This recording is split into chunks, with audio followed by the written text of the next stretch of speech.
I had Dean Blandino on earlier this week, former head of NFL refs, now Fox Rules analyst. We spent about a half an hour talking about the state of officiating.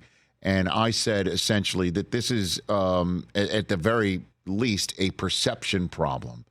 And I know that makes fans come across as hysterical because we're seeing a lot that just is a head scratcher or just flat out being missed.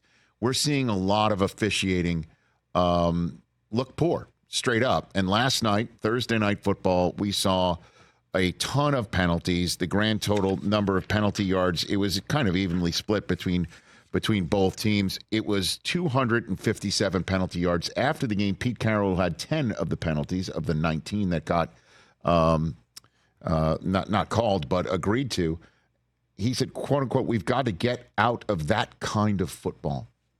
So what do you make of that comment, and what is happening behind the scenes? What is the conversation in regards to NFL officiating one game into Week 13, Tom? Well, you could certainly see Pete's frustration, at the halftime interview when he said, I want to say it was, I'm disturbed by some of the calls. He was asked after the game about it and just said it was wow. And I think that, when you watch some of the replays, at least a couple of them that jumped out at me, there was one where you had a DB who very briefly put his hand on the receiver's hip. It's hard to say that's a material restriction. But one of the things, Rich, that, and this has been playing out for a decade plus now, is with high definition TVs, with all the different replay angles, with social media, you're seeing so much more.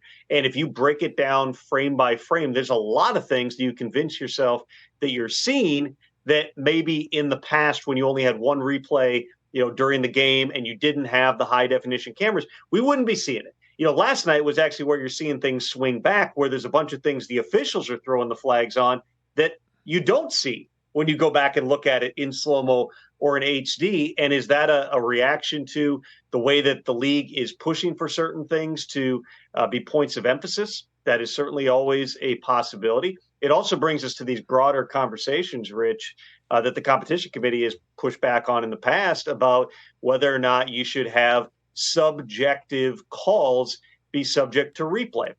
And the answer from the competition committee roundly has been, we don't want to go down that road. We don't want to substitute one person's judgment for another, particularly when that second person is not on the field watching this game in real time. So even when you get down to debates like the hip drop tackle, part of the reason there's nobody, I had somebody tell me who was very familiar with the thinking within the league on this. It was nobody's going to walk in that room next March or in February for competition committee meetings and say, we want to keep that play in. But how do you write a rule describing that to the point that you don't have a whole bunch of flags that shouldn't be thrown on that play, or conversely, that everything starts getting, or nothing gets flagged because you can't actually define it? And that's a really fine line. We experimented with it once on pass interference. That was obviously a debacle to end all debacles. And so, and that was something that the competition committee opposed. They went to that March meeting. The coaches said, hey, we want to fix this. It's the most impactful play in the game. They put it in for 1 year. It was a mess. Second half of the season, they weren't calling anything. So I don't know that there's a lot of clear answers. I hear the things about we need full-time officials. We need to, adjust how guys are trained. I think that anytime you have more time on task, that helps. But the bottom line is we wouldn't know, Rich, even if officiating were better than it's ever been, we would not be able to tell because we are inundated with replays, with high definition TVs that keep getting better and better, with social media where you get freeze frames of one thing versus another, and you have this entire counterculture of NFL fans that's going to be following those types of things. I didn't think up until, probably, let's say a month ago or 6 weeks ago, that we really had any officiating controversies. You go back and look, I thought through the first 6 weeks of the season, there was virtually no conversation whatsoever about officiating. But then you have games like last night where, and I said this earlier today on the Insiders, the three stars of that game were Dak Prescott, DK Metcalf, and Clete Blakeman, who threw 19 enforced penalties for 250 plus yards. That was one of the driving things within that game. I don't think anybody wants to see that. There's some politics involved in terms of, when you have the players on the other team saying, hey, yeah, they're very grabby. That's not accidental that the Cowboys players are saying that before the game.